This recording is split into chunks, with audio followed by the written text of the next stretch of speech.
आज की दुनिया में ऐसा लगता है जैसे हर कोई अपनी जिंदगी की किताब ऑनलाइन लिख रहा है। छुट्टियों की तस्वीरों से लेकर सुबह की कॉफी तक हर पल को साझा किया जा रहा है। हाँ, हर पल शेयर हो रहा है, लाइक हो रहा है, उस पे कमेंट्स आ रहे हैं। ये एक ऐसी दुनिया है जहां ऑनलाइन मौजूदगी ही मतलब पहचान का एक बड़ा हिस्सा बन गई है ना। बिल्कुल। और ये एक तरह का अंतहीन प्रदर्शन बन गया है। हर कोई अपनी कहानी का सबसे बेहतरीन, सबसे एडिटेड वर्जन दुनिया को दिखा रहा है। लेकिन आज हम उन लोगों की पहेली को सुलझाने की कोशिश करेंगे जो इस प्रदर्शन से दूर खड़े हैं। वो लोग जिनके सोशल मीडिया प्रोफाइल पर शायद ही कोई तस्वीर होती है, या होती भी है तो बहुत पुरानी। पहली नजर में लगता है कि शायद वे शर्मीले हैं या शायद वे कुछ छिपा रहे हैं। लेकिन क्या इसके पीछे कोई गहरा मनोवैज्ञानिक कारण है? यही सवाल है। हमारे एक श्रोता ने एक दिलचस्प स्रोत भेजा है जो इसी सवाल की पड़ताल करता है। तो आज हम इसी व्यवहार के पीछे के मनोविज्ञान को समझने की कोशिश करेंगे। और हमारा मकसद सिर्फ ये जानना नहीं है कि वो ऐसा क्यों करते हैं, बल्कि ये भी समझना है कि ये व्यवहार उनके आत्मविश्वास, उनकी मानसिकता और उनकी इमोशनल इंटेलिजेंस के बारे में क्या बताता है। तो सवाल ये है, क्या ये सिर्फ एक व्यक्तिगत पसंद है या ये एक मजबूत और सुरक्षित मानसिकता का संकेत है? चलिए इस पर विस्तार से बात करते हैं। ठीक है, तो चलिए इस पहेली के पहले हिस्से को देखते हैं। स्रोत का पहला और सबसे जरूरी बिंदु ये है कि ऐसे लोग लोकप्रियता से ज्यादा गोपनीयता को महत्व देते हैं। हाँ, प्राइवेसी को। हाँ, प्राइवेसी को। ये दिलचस्प है क्योंकि आम धारणा तो यही है कि जो लोग ऑनलाइन नहीं हैं वे शायद सोशल नहीं हैं।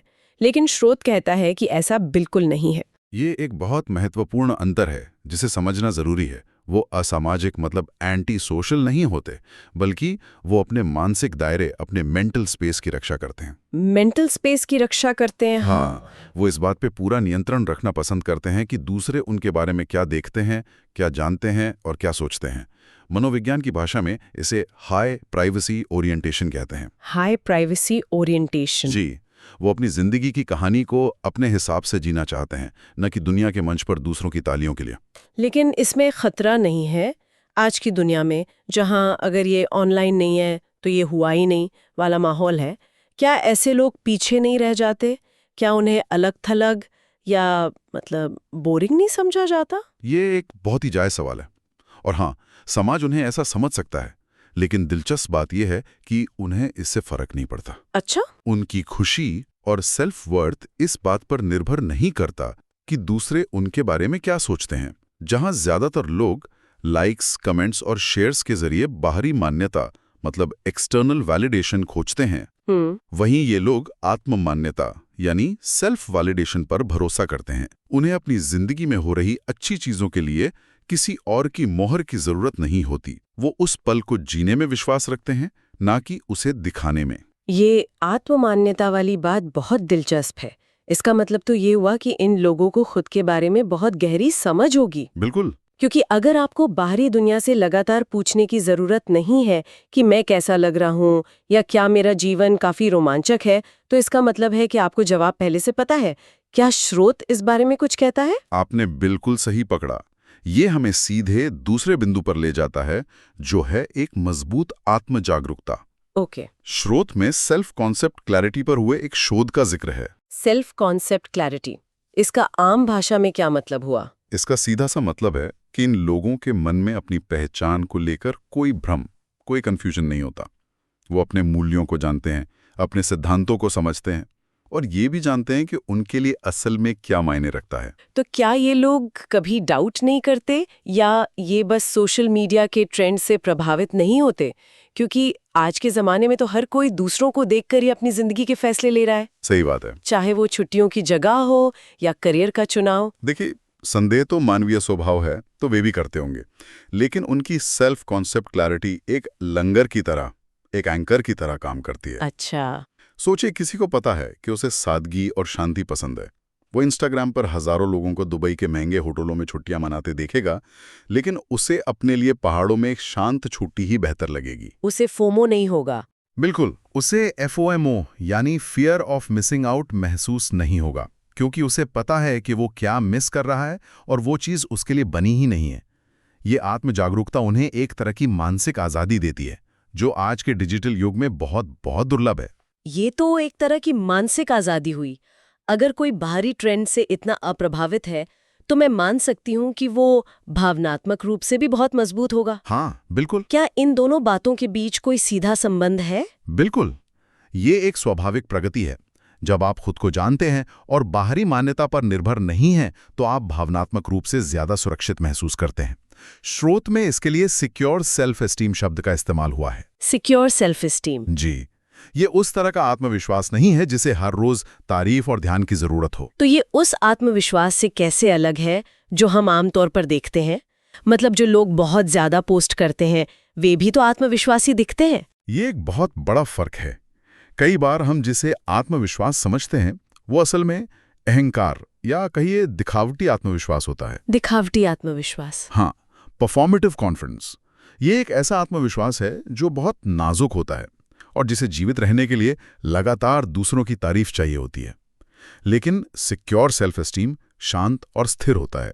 ये एक गहरे जड़ वाले पेड़ की तरह है जो तूफान में हिलता तो है पर उखड़ता नहीं। जबकि दिखावटी आत्मविश्वास एक सुंदर गमले में लगे पौधे जैसा है जिसे रोज पानी और धूप यानी लाइक्स और कमेंट्स की जरूरत होती है। मतलब वो इंसान जो अपनी तरक्की की खबर सबसे पहले सोशल मीडिया पर नहीं डालता बल्कि ये बस उसे महसूस करता है और अपने करीबी लोगों के साथ बांटता है, वो इस कैटेगरी में आएगा। हाँ, बिल्कुल। क्योंकि उसकी खुशी उस घोषणा पर निर्भर नहीं है। वो अपनी कीमत साबित करने के लिए सेल्फी पोस्ट नहीं करता क्योंकि वो पहले से ही खुद को पूर्ण महसूस करता है। और इसके फायदे भी होंगे। इसके गहरे मानसिक स्वास्थ्य लाभ होते हैं। जब आपका आत्मविश्वास सुरक्षित होता है तो आप कम चिंतित होते हैं। आप हर बात पर दूसरों की स्वीकृति नहीं खोजते। आपका ध्यान उन चीजों पर ज्यादा केंद्रित होता है जो असल में मायने रखती हैं। जैसे आपके असली दुनिया के लक्ष्य। सही, आपके रिश्ते और आपका व्यक्तिगत विकास। आपका मानसिक संसाधन बाहरी दिखावे में बर्बाद होने के बजाय वास्तविक प्रगति में लगता है। अब तस्वीर थोड़ी और साफ हो रही है। ये लोग सिर्फ प्राइवेट नहीं है बल्कि अंदर से बहुत सुलझे हुए हैं। स्रोत में एक और दिलचस्प बात कही गई है कि ये लोग अक्सर गहन विचारक होते हैं, दिखावा करने वाले नहीं। इसका क्या मतलब है? क्या वो बस ज्यादा सोचते हैं? सिर्फ ज्यादा सोचना नहीं बल्कि गहराई से सोचना। वे ज्यादा आत्मनिरीक्षण मतलब इंट्रोस्पेक्टिव होते हैं। वे बोलने से पहले सोचते हैं और ऑनलाइन दुनिया में पोस्ट करने से पहले सोचते हैं। अच्छा, तो उसका कोई मतलब होता है, कोई उद्देश्य होता है। स्रोत में इसके लिए एक कॉग्निटिव विशेषता का जिक्र है जिसे इंटरनल लोकस ऑफ इवैल्यूएशन कहते हैं। इंटरनल लोकस ऑफ इवैल्यूएशन, ये सुनने में थोड़ा जटिल लगता है। इसका क्या मतलब है? मैं समझाता हूँ। और मुझे एक बात समझ नहीं आ रही। अगर कोई सिर्फ अपने ही मानकों से खुद को आंकेगा तो क्या वो जिद्दी या दूसरों की राय को नजरअंदाज करने वाला नहीं बन सकता? इसमें और आत्म केंद्रित होने में क्या फर्क है? यह एक बेहतरीन सवाल है। इंटरनल लोकस ऑफ इवैल्यूएशन का सरल शब्दों में मतलब है कि वो खुद का मूल्यांकन अपने स्वयं के मानकों से करते हैं, न कि दूसरों के मानकों से।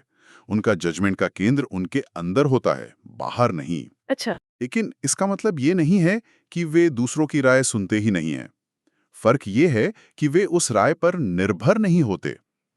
वे रचनात्मक आलोचना सुन सकते हैं, उससे सीख सकते हैं, लेकिन दिन के अंत में उनका आत्ममूल्य इस बात से तय नहीं होता कि किसी और ने उन्हें अच्छा या बुरा कहा। तो उनके लिए ज्यादा मायने रखता है कि वो अपने सिद्धांतों पर खरे उतर रहे या नहीं? बिल्कुल, यही उनके लिए ज्यादा मायने रखता है। तो इसी वजह से वे सतही बातचीत जैसे सैकड़ों लाइक्स और नाइस पिक वाले कमेंट्स के बजाय प्रामाणिक और गहरी बातचीत पसंद करते हैं।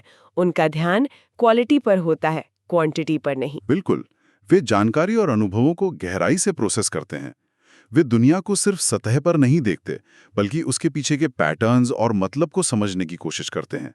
इसलिए उनके लिए सोशल मीडिया का सतहीपन अक्सर आकर्षक नहीं होता। उन्हें एक गहरी और सार्थक बातचीत में ज्यादा रुचि होती है, भले ही वो सिर्फ एक व्यक्ति के साथ हो। ये आंतरिक कंपास वाली बात आज के दौर में बहुत जरूरी है, खासकर जब हम सब एक डिजिटल भ्रम में जी रहे हैं। सही बात है। मुझे लगता है हमारा आखिरी और शायद सबसे महत्वपूर्ण बिंदु इसी से जुड़ा है। वे इस डिजिटल दुनिया के भ्रम को समझते हैं। हाँ, और मनोविज्ञान में इसके लिए एक बहुत प्रसिद्ध सिद्धांत है जिसका जिक्र इस स्रोत में भी है, social comparison theory. Social comparison theory. ये सिद्धांत कहता है कि इंसान स्वाभाविक रूप से अपनी कीमत, अपनी क्षमताओं और अपनी सफलता को दूसरों से तुलना करके मापता है। ये हजारों सालों से होता आ रहा है। लेकिन सोशल मीडिया ने इस तुलना को एक बिल्कुल नए और खतरनाक स्तर पर पहुंचा दिया है। हम लगातार अपनी सामान्य उबाऊ रोजमर्रा की जिंदगी की तुलना दूसरों की हाईलाइट रील से कर रहे हैं। हाँ, उनकी जिंदगी के सबसे अच्छे, सबसे संपादित और सबसे आकर्षक पलों से। और ये एक ऐसी दौड़ है जिसे कोई जीत नहीं सकता। कोई नहीं जीत सकता। जो लोग कम पोस्ट करते हैं वे अक्सर इस जाल को समझते हैं। वे जानते हैं कि ये एक बहुत सावधानी से तैयार किया गया भ्रम है। उन्हें पता है कि जिस दोस्त की परफेक्ट फैमिली फोटो वे देख रहे हैं, हो सकता है कि वो फोटो खींचने से 5 मिनट पहले अपने बच्चों पर चिल्ला रहा हो। हाँ, वे इस प्रदर्शन के पीछे की सच्चाई को देख पाते हैं। बिल्कुल।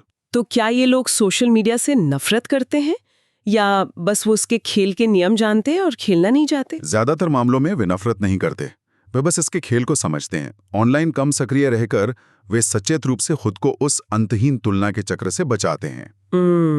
ये उनके मानसिक स्वास्थ्य की रक्षा करने का एक तरीका है। हाँ, ये प्रदर्शन पर शांति मतलब पीस ओवर परफॉर्मेंस का एक सचेत चुनाव है। वे जानते हैं कि मानसिक शांति कुछ 100 लाइक से मिलने वाले अस्थायी रोमांच से कहीं ज्यादा कीमती है। तो अगर हम इस पूरी चर्चा का सार निकालें तो ये बात सामने आती है कि जो लोग सोशल मीडिया पर अपनी तस्वीरें पोस्ट नहीं करते, जरूरी नहीं कि वे शर्मीले, असामाजिक या दुनिया से कटे हुए हों। बिल्कुल नहीं। ये व्यवहार असल में कई सकारात्मक मनोवैज्ञानिक गुणों का संकेत हो सकता है जो आज के शोर शराबे वाली दुनिया में बहुत मूल्यवान है। बिल्कुल। हमने देखा कि ये गोपनीयता को प्राथमिकता देने, एक मजबूत आत्म जागरूकता रखने, भावनात्मक रूप से सुरक्षित होने, एक गहन विचारक होने और डिजिटल दुनिया के भ्रम को समझने का परिणाम हो सकता है। ये बाहरी शोर से हटकर अपने आंतरिक जीवन पर ध्यान केंद्रित करने का एक तरीका है। सही कहा। तो अगली बार जब हम किसी ऐसे व्यक्ति को देखें जिसका सोशल मीडिया प्रोफाइल लगभग खाली हो, तो ये मानने के बजाय कि उनकी जिंदगी में कुछ दिलचस्प नहीं हो रहा है, शायद हमें ये सोचना चाहिए कि वे अपनी दिलचस्प जिंदगी को जीने में इतने व्यस्त हैं कि उसे दिखाने का उनके पास समय ही नहीं है। हाँ, शायद वे हमसे ज्यादा जमीनी, भावनात्मक रूप से बुद्धिमान और आत्मजागरूक हैं। स्रोत में एक बहुत ही शक्तिशाली लाइन है जो इस पूरी बात को समेट देती है। उन्हें देखे जाने का एहसास करने के लिए दिखने की जरूरत नहीं है। They don't need to be seen to feel seen. हाँ, उनका आत्ममूल्य दूसरों की नजरों पर निर्भर नहीं करता और स्रोत के अनुसार यही वास्तविक आत्मविश्वास है, रियल कॉन्फिडेंस। ये एक बहुत गहरा विचार है और यह हमें आज के श्रोताओं के लिए एक अंतिम विचार पर छोड़ जाता है। जिस तरह से हमारी दुनिया तेजी से ऑनलाइन होती जा रही है, ऐसे में डिजिटल मान्यता से स्वतंत्र एक मजबूत आत्मभावना का निर्माण करने का क्या अर्थ है?